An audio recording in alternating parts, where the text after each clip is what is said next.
अस्सलाम वालेकुम। Chemical bonding का चैप्टर नंबर 6 का हमारा जो है आज लेक्चर 8 है। इसमें आज हम पढ़ेंगे इलेक्ट्रोनेगेटिविटी।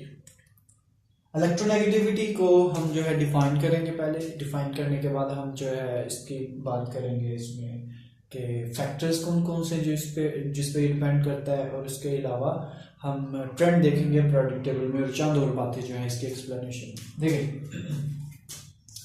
इलेक्ट्रोनेगेटिविटी हम कहते हैं कि इलेक्ट्रोनेगेटिविटी जो है ये एक सलाहियत का नाम है। कौन सी सलाहियत है? कि ability to attract the shared pair electron. दो एटम्स ने, for example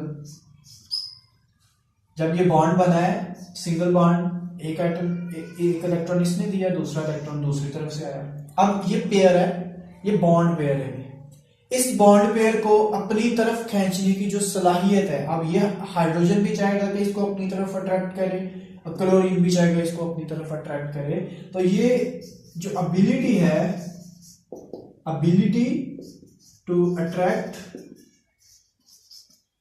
shared pair of electron, shared pair of electron, इस एबिलिटी को हम बोलते हैं, ये क्या है? इलेक्ट्रोनेगेटिविटी। अब जिसकी इलेक्ट्रोनेगेटिविटी ज्यादा होती है, मतलब इलेक्ट्रोनेगेटिविटी एबिलिटी का नाम है, मतलब जिसकी एबिलिटी ज्यादा है अट्रैक्ट करने की, वो इलेक्ट्रॉन्स को अपनी तरफ अट्रैक्ट कर देता है। ठीक है जी। फिर इसकी वजह से क्या होता है वो हम बाद में देखते हैं। इसको ये होगी इसकी डेफिनेशन पहले। अब हमने देखना है डेफिनेशन के बाद फैक्टर्स। कौन कौन से फैक्टर्स हैं जिन पे ये डिपेंड करता है? तो फैक्टर्स में वही उसी तरह जैसे हमने पहले पढ़ा है आयनाइजेशन एनर्जी में, इलेक्ट्रॉन अफिनिटी में, एटॉमिक साइज, एटॉमिक साइज के साथ आप न्यूक्लियर चार्ज,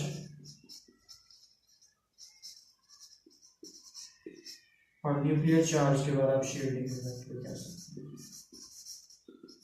ठीक है, इनमें भी आप ये चीजें एक्सप्लेन कर सकते हैं। देखिए, एटॉमिक साइज जो है अगर जब ज्यादा होता है तो हमें पता है एटॉमिक साइज जब बड़ा होता है तो न्यूक्लियर चार्ज कम होता है।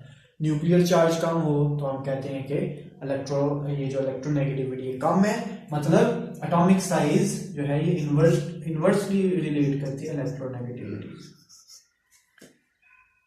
एटॉमिक साइज ज्यादा होगा तो इलेक्ट्रोनेगेटिविटी कम होगी, एटॉमिक साइज कम तो इलेक्ट्रोनेगेटिविटी ज्यादा। ठीक है, जैसे सबसे ज्यादा इलेक्ट्रोनेगेटिविटी है जो पॉलिंग ने फाइंड की थी, जिसको हम पॉलिंग स्केल के अकॉर्डिंग वैल्यू बोलते हैं। पॉलिंग ने, साइंटिस्ट पॉलिंग जो है, उसने एक हमें वैल्यूज दी जिसके अकॉर्डिंग उसने आर्बिट्रेरी वैल्यू दी फ्लोरीन को। उसने कहा कि इसकी इलेक्ट्रोनेगेटिविटी 4 है। आर्बिट्रेरी वैल्यू दी, कोई किसी रूल के मुताबिक नहीं, अपने से उसने जो है ना कैलकुलेशन करके तो उसने कहा कि ये इलेक्ट्रोनेगेटिविटी 4 है, मोस्ट इलेक्ट्रोनेगेटिव है। शॉर्ट क्वेश्चन आता है, define electronegativity, give most electronegative element and least. Least जो है वो सीजियम की होती है, 0.7 लीस्ट इलेक्ट्रोनेगेटिव एलिमेंट। ये शॉर्ट क्वेश्चन आता है जिसमें आप ये बता रहे हैं। अच्छा, अब इसमें हमने ये डिस्कस कर लिया एटॉमिक साइज, इलेक्ट्रोनेगेटिविटी का इनवर्स रिलेशन होगा, न्यूक्लियर चार्ज ज्यादा तो इलेक्ट्रोनेगेटिविटी ज्यादा, डायरेक्ट रिलेशन होगा। न्यूक्लियर चार्ज कम तो इलेक्ट्रोनेगेटिविटी भी कम। शील्डिंग इफेक्ट का भी इनवर्स रिलेशन होगा। अभी तक तकरीबन हमने अभी जो इलेक्ट्रॉन अफिनिटी, आयनाइजेशन एनर्जी जितने भी पढ़े हैं उसका तकरीबन जो इफेक्ट है वो सेम है। चलिए, अब इसके बाद हम जो है देख लेते हैं ट्रेंड इन प्रोडक्ट टेबल।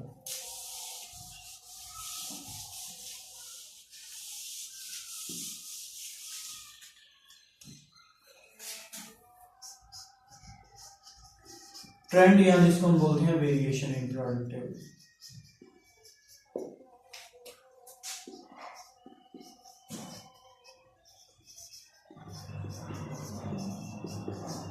प्रोडक्ट टेबल में वेरिएशन जो है हम दो तरह से बताते हैं, ग्रुप्स में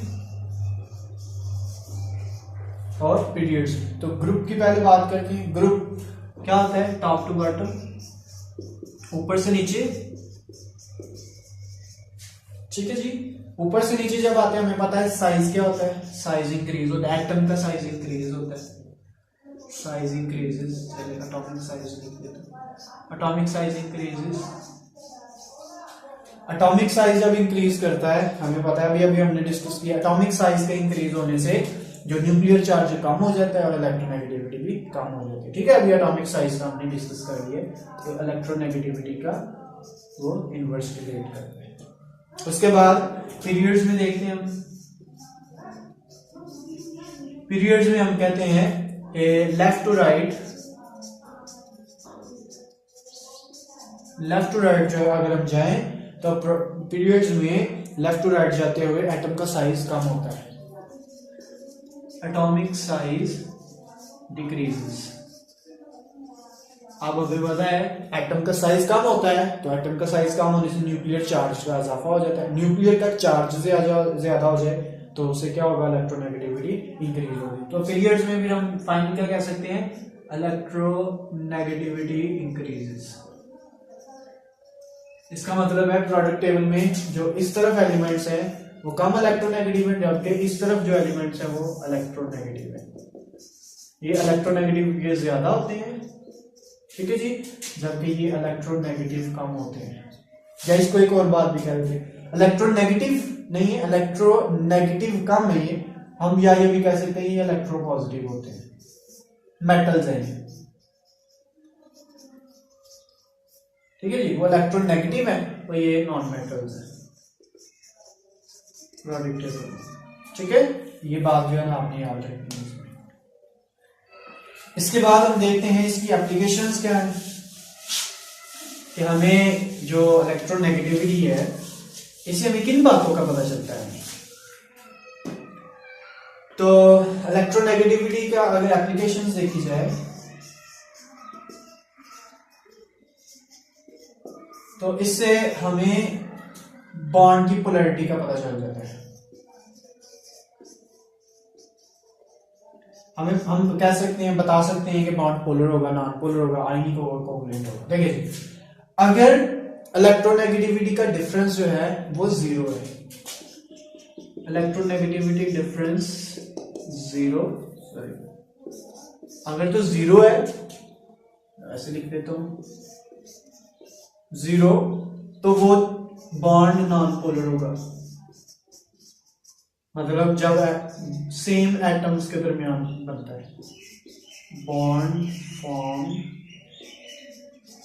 between same atoms, similar atoms जैसे हाइड्रोजन और हाइड्रोजन, ठीक है। जबकि अगर इलेक्ट्रोनेगेटिविटी का डिफरेंस जो है नॉन जीरो है, जीरो ना हो, कोई डिजिट हो 0.1 0.5, वैसे तो 0.4 के बाद की बात हम करते हैं ज्यादातर। तो जब इलेक्ट्रोनेगेटिविटी का डिफरेंस जीरो नहीं होता, नॉन जीरो डिजिट होता है, तो ग्रेटर देन जीरो जब होता है तो हम बोलते हैं कि मोस्ट एलिमेंट्स जो हैं वो पोलर होते हैं।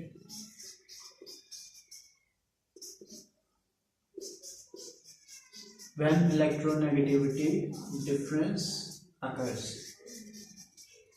polar bond, ठीक है। एक वर्ड लिखा हुआ है, आप अगर बुक पे पढ़ेंगे तो आपको एक वर्ड पढ़ेंगे आप, most of the elements, mostly का वर्ड यूज किया हुआ, मोस्टली बॉन्ड्स आर पोलर। कब? जब बॉन्ड डिफरेंट एटम्स के दरमियान बन रहे, जैसे HCl है, डिफरेंट एटम्स, एक हाइड्रोजन है, क्लोरीन है, बॉन्ड डिफरेंट एटम्स के दरमियान बॉन्ड है, तो ये पोलर है। लेकिन हमेशा ऐसा नहीं होता, ये वर्ड जो है ये बहुत इंपॉर्टेंट है। मोस्टली 100% ऐसा नहीं पॉसिबल कि डिफरेंट एटम के दरमियान बॉन्ड बना है तो वो पोलर ही होगा। जैसे एक सिंपल सी एग्जांपल है, मैं कहता हूं कि बॉन्ड बना हुआ है,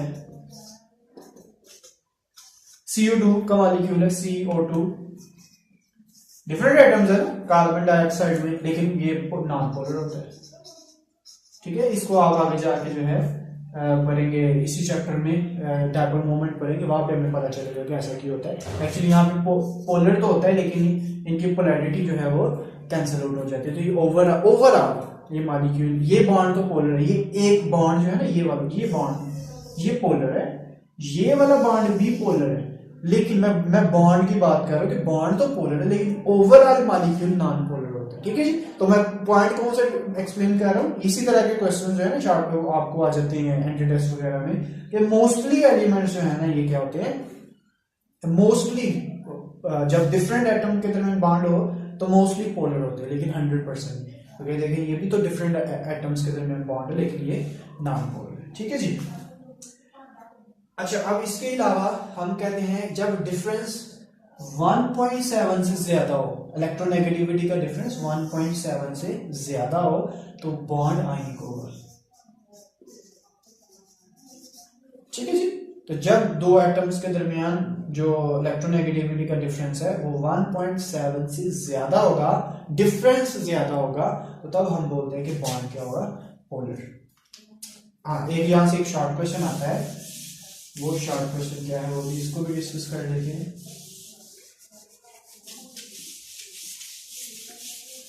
वो शॉर्ट क्वेश्चन है कि